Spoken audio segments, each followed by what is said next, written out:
नमस्कार।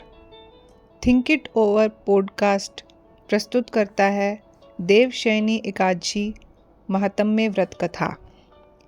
युधिष्ठिर ने कहा, हे मधुसूदन, आषाढ़ मास के शुक्ल पक्ष की एकादशी का व्रत महात्म्य विस्तार पूर्वक सुनाइए।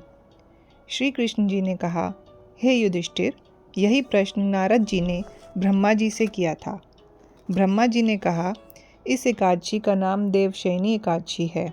इसे पद्मा भी कहते हैं। इस एकादशी के व्रत के प्रभाव से समस्त पाप नष्ट हो जाते हैं। इसके संबंध में एक प्रसंग सुनाता हूँ। एक बार राजा मानधाता के राज्य में दुर्भिक्ष पड़ गया।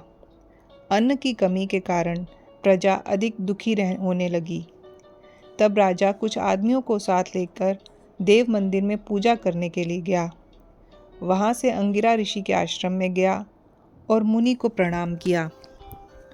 मुनि ने आशीर्वाद दिया। पास बिठाकर उसके आने का कारण पूछा।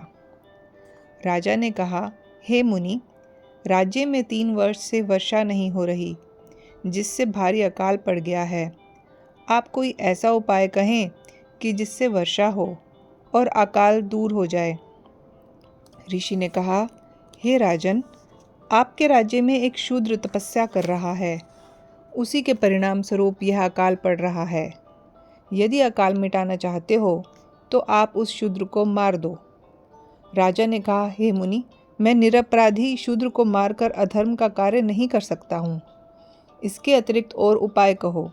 मुनि ने कहा, तो फिर आप आषाढ़ मास की शुक्ल देवशयनी एकादशी का व्रत करो, तो वर्षा होकर अकाल दूर हो जाएगा। राजा मुनि की बात सुन घर आया और विधिवत व्रत को किया, जिसके प्रभाव से वर्षा हो गई और दुर्भिक्ष दूर हो गया। इस व्रत को सभी को करना चाहिए।